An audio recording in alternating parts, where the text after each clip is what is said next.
Good evening, all of you. Numbers don't matter. Spirit matters. From my perspective, and yours as well, I take it. It's a great day. I will ever remember it. I always get inspired, motivated, surcharged, and energized when I come across young professionals like you, because it is on your shoulders as most vital stakeholders to see that the vision of Bharat fructifies as Viksit Bharat at 2047.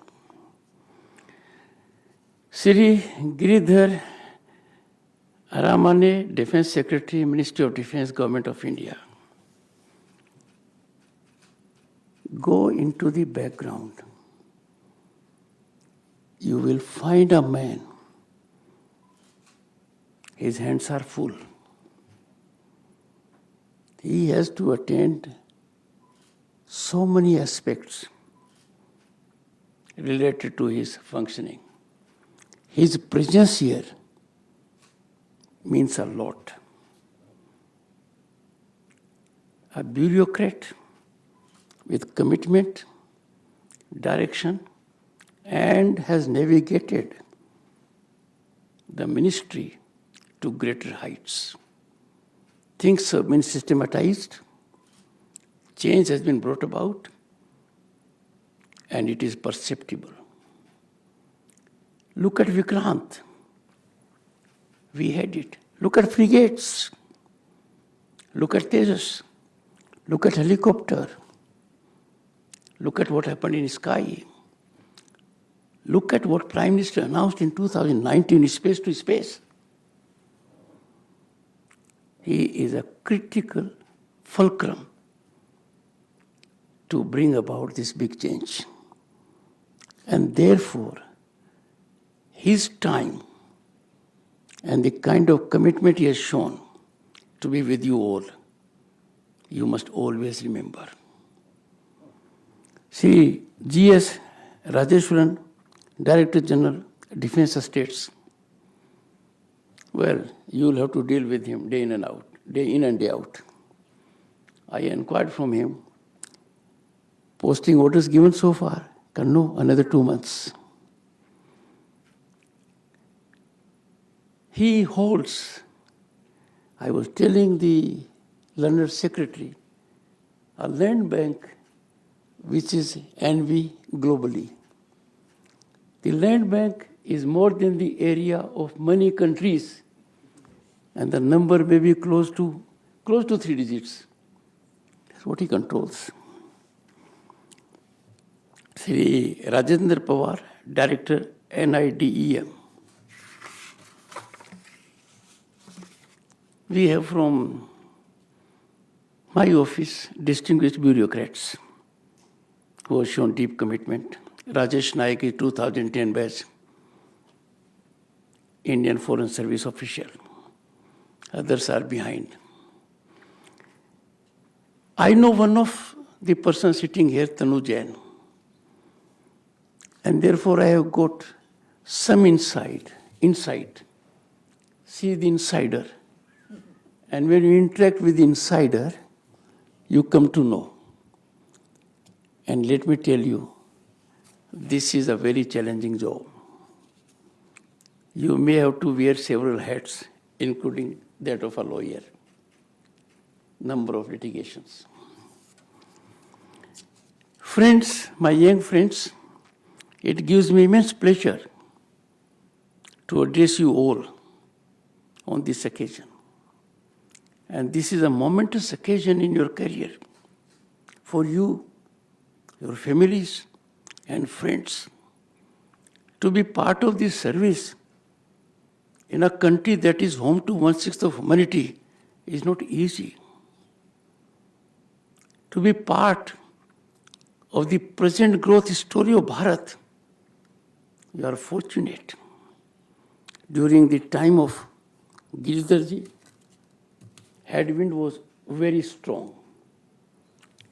And during my time, I'm older to him, it was absolutely unbearable.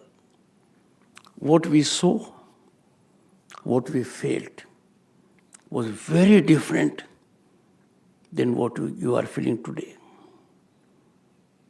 As a matter of fact, you have an ecosystem that allows you to fully exploit your talent, realize your ambitions, and your one ambition has fructified. You are part of this service.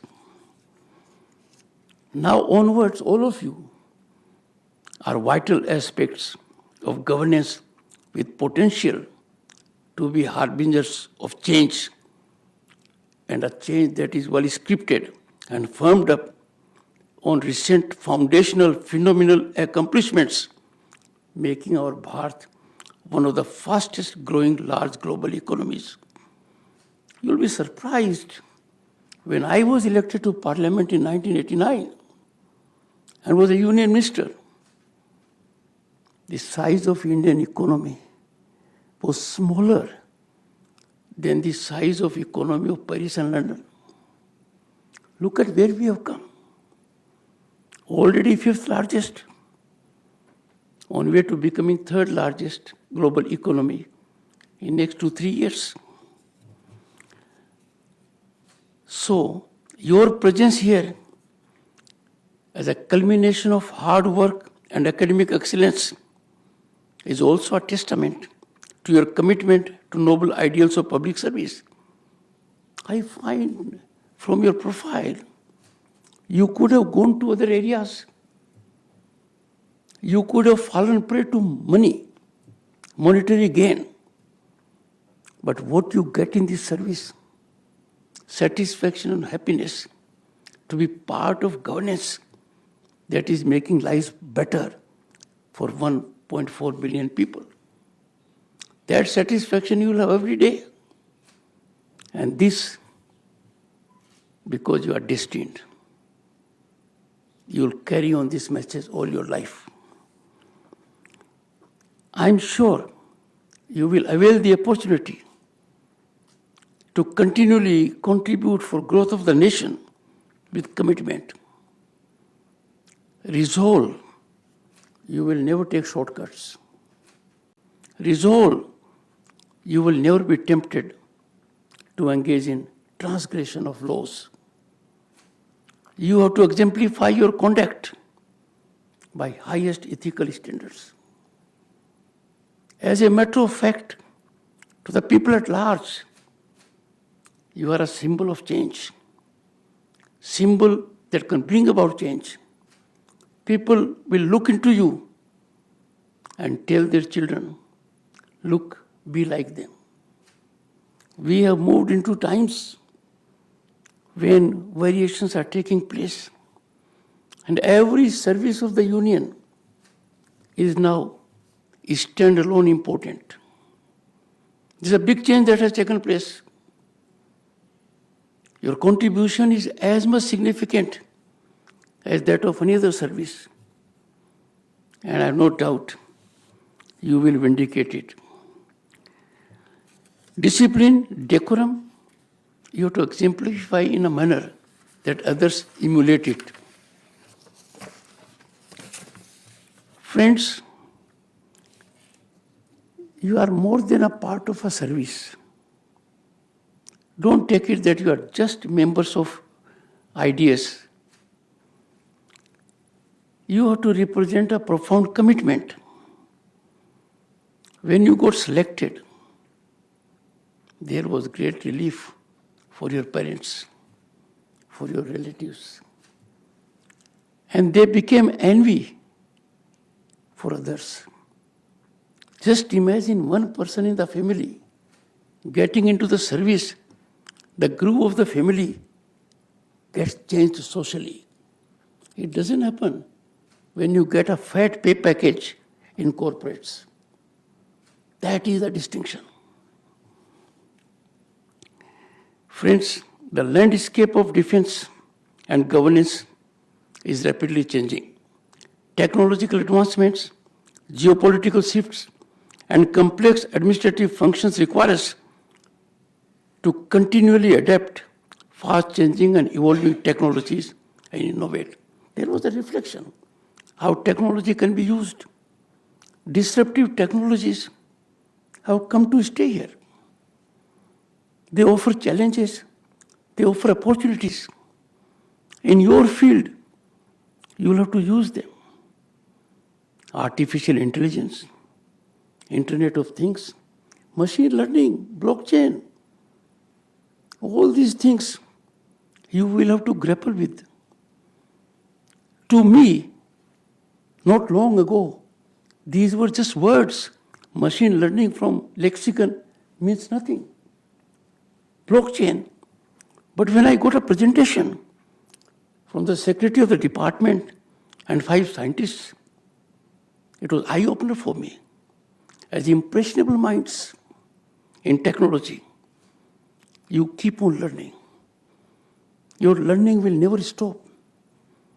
The moment you stop learning, your commitment to public service will slide and downwards. So update yourself at global benchmark. Defense lands are crucial for our national security. It's a large land bank.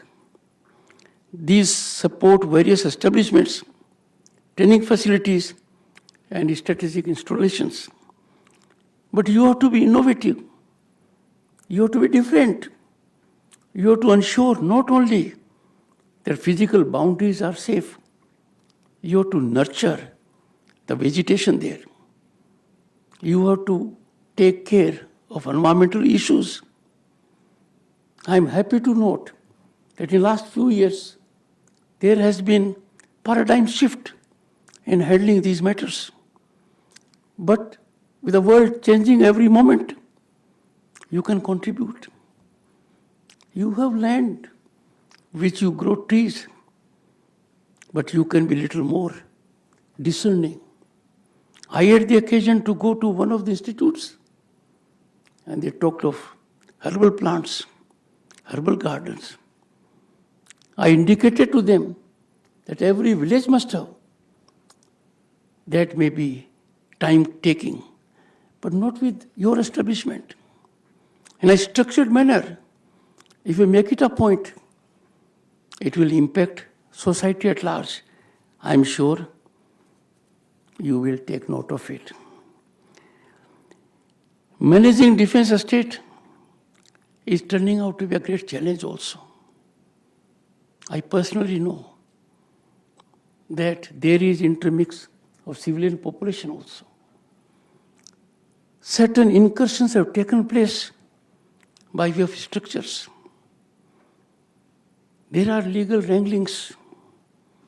Tanu was handling matters in Punjab and Haryana High Court in hundreds. Just imagine these matters.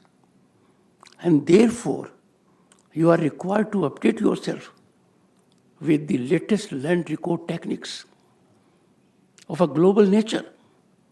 These days, technology helps you to immediately detect the changes that have taken place over a period of time. They constitute a great evidentiary value. You have to use that. You have to be extremely careful about it. It is not a matter of maintenance. It is much beyond physical maintenance. Unauthorized encroachments, unauthorized constructions is undeniably concerning and calls for swift systemic resolution. But sometimes timely effective action would always generate deterrence. If there is delay, the problem multiplies geometrically. You have to be very fast. This aspect calls for attention at all levels and by all concerned. These efforts safeguard the sanctity of our defense installations and also uphold the rule of law. If there is a challenge by way of encroachment, unauthorized construction, that challenge in civil society is painful. But when it comes to defense establishments, defense estate, it's very alarming. One cannot be more serious than an encroachment, unauthorized construction in a defense estate. Friends, litigation handling also has to be structured. We have a system that is changing, but it is too slow so far. In a sense, it is rewarding for the encroacher. It is rewarding for the one who was engaged in unauthorized construction. And I would therefore appeal that those of you who get the opportunity to deal the litigation side of it, please do your homework. Get thoroughly into it. And I'm sure there will be great benefit to the institution you are serving. You have a great role, and that role is advisory role to the Defense Ministry on matters concerning cantonments and defense land. Your insights and recommendations shape policies that enhance the operational effectiveness and sustainability of our defense infrastructure. Let me tell you, a planned development has no substitute. Ad hoc development is very painful. Let me give you a small illustration. In 1989, I was elected to Parliament. We had the main Parliament building, which is now Svidhan Sadan.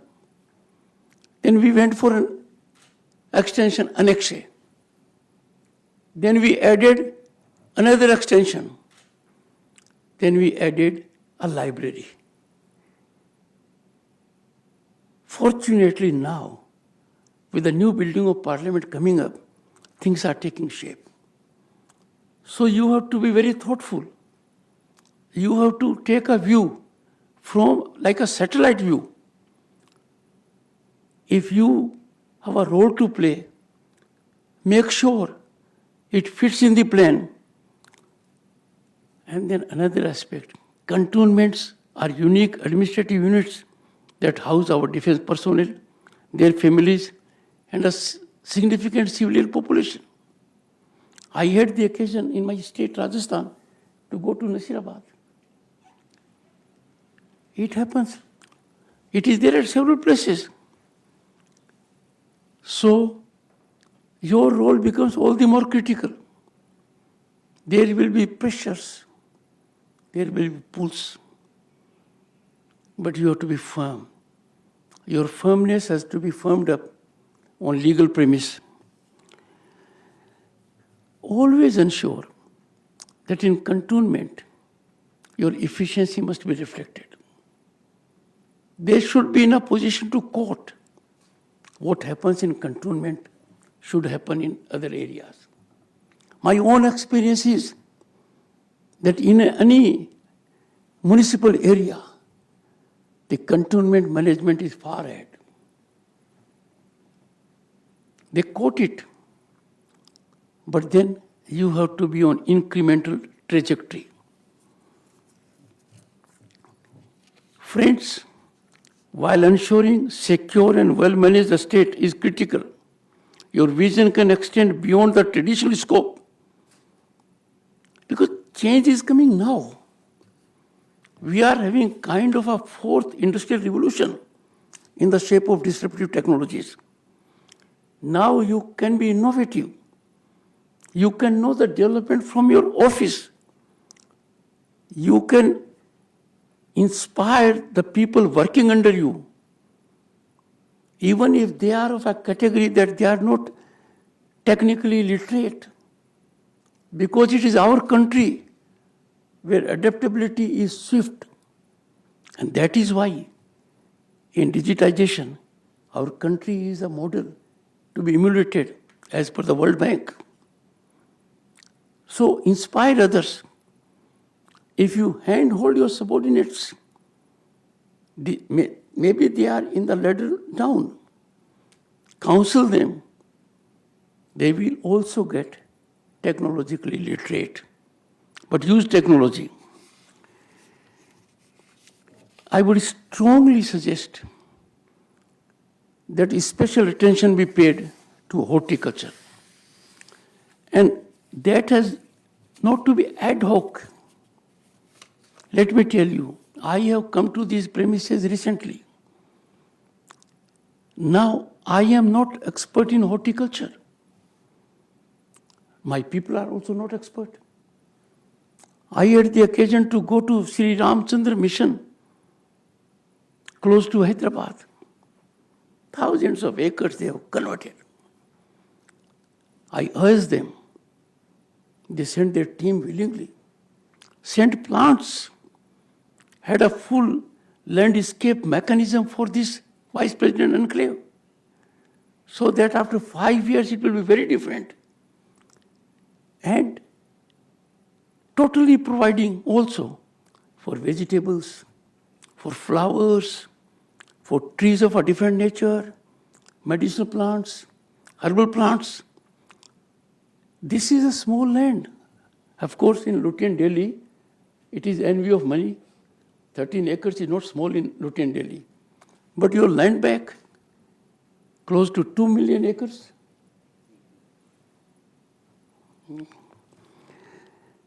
So, you don't have to manage in conventional way. You don't have to manage in physical way. You have to manage it in scientific way. You have to employ technology every moment. If you are managing an estate or part of the management, the mobile in your hand is good enough to let you know what is happening where at any point of time. You must learn it. Most of you are drawn from engineering sections, but those who are not drawn are much better placed because you will have the urge to learn more. They have already learned. So no one is a loser here. Get into the groove. Friends, our country is like no other country on the planet. Look around. Which country can boast of civilizational depth of 5,000 years? No other country. And look at our civilizational ethos. Look at our concept, full of sublimity, taking note of entire humanity. Vasudev Kutumbakam. The Defense Secretary knows the kind of grandiose success we had in G20. Every part of the country, every state, union territory had the occasion to host G20 functions.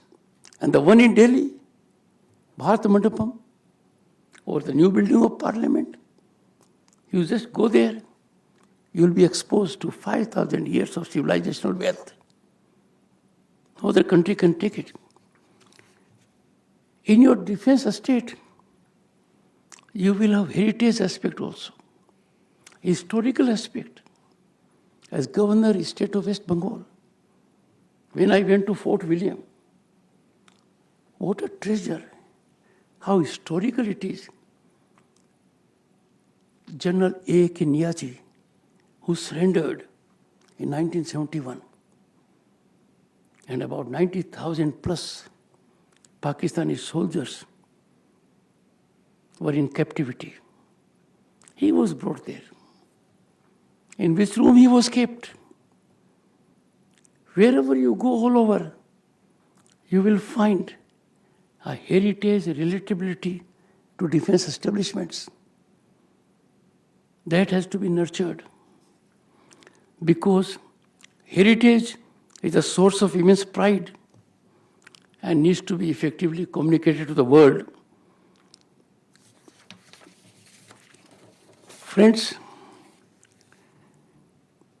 when we were your age,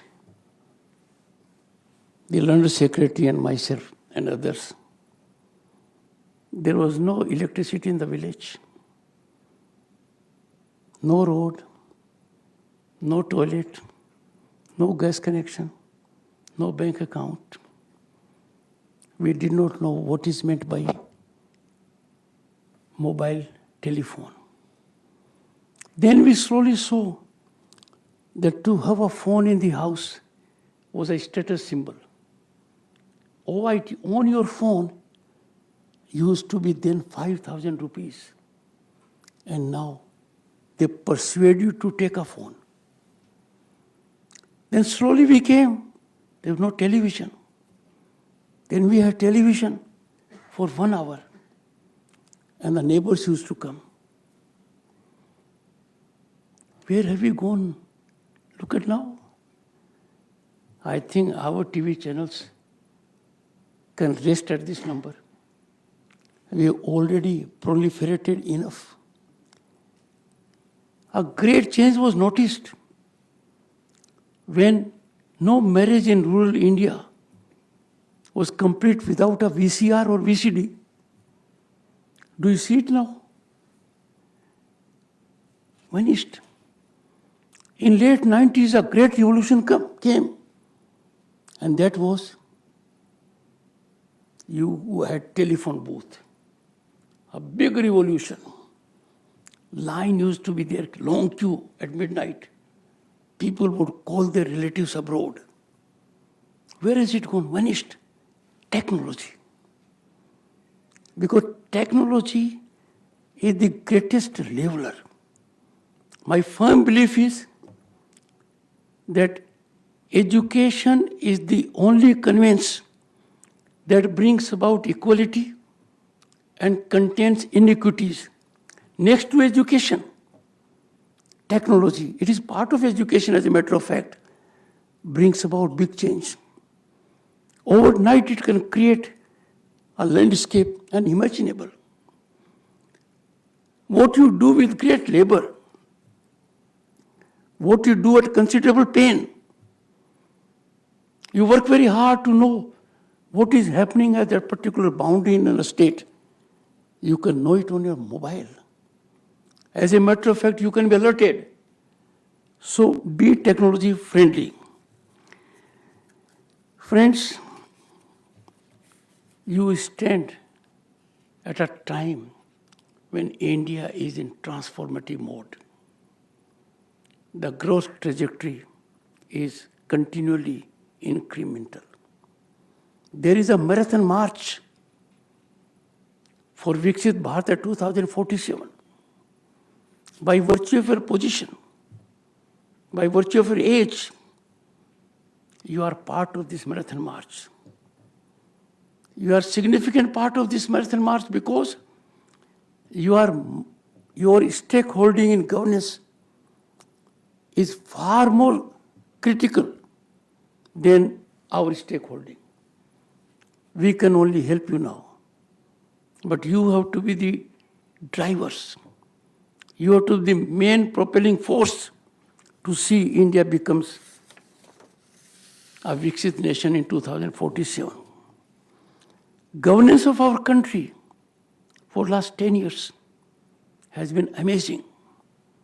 What my generation never dreamt, what my generation never thought of,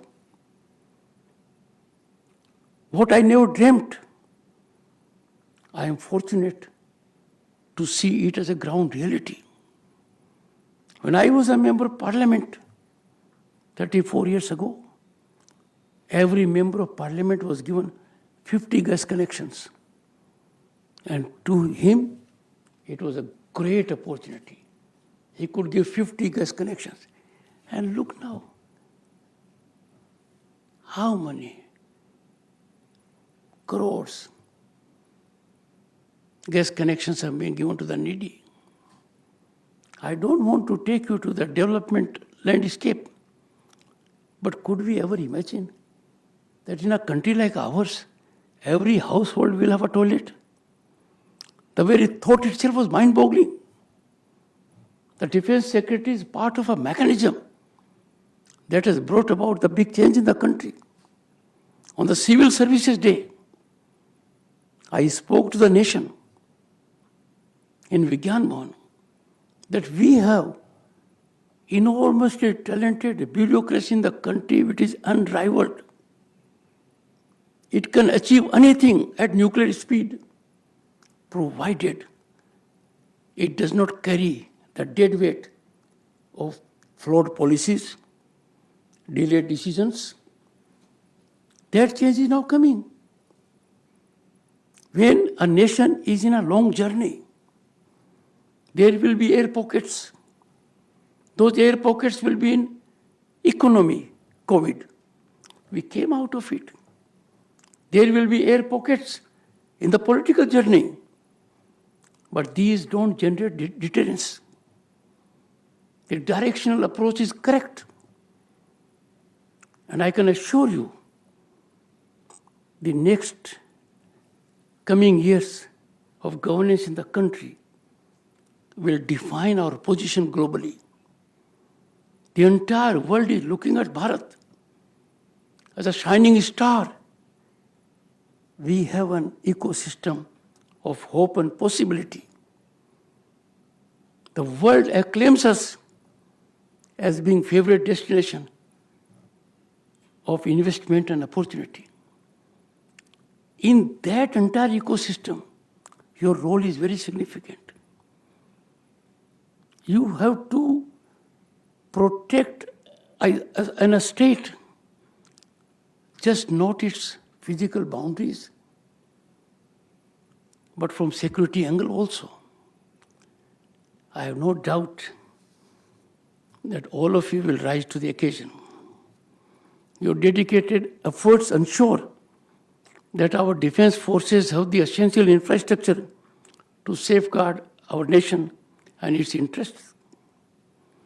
Together, let us continue to build a stronger, more prosperous India in line with the vision of Viksit Bharat at 2047. Some of us may not be around. All of you will be in driver's seat. You will be in your prime youth. You will be holding significant positions. Along with your colleagues in other services, you will be spinally providing strength to the nation's growth trajectory. Let us harness the immense potential of our people and resources to shape a future that not only exceeds the dreams of my generation, but also sets new benchmarks for future generations.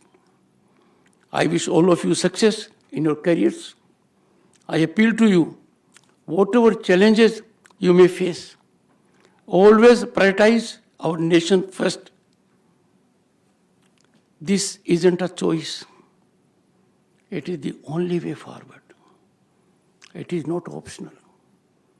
Your commitment to the nation has to take precedence over everything else. And you are attached to a mechanism which is relatable to the security of the nation. And the best way of defense is to be ever prepared for war. The best way of defense is to have your cantonments, your establishments in a dry powder situation. That's what you will be doing all your lives. Friends, wish you very best in your career. May God bless you. And I'm extremely delighted. I will ever remember this occasion and never forget what I said in the beginning. It was said from the dais that I have given my time. If the Defense Secretary and me and others have given time, we have given time for the nation. We have given time for those who for many decades to come will be giving their everything for the nation. Thank you so much.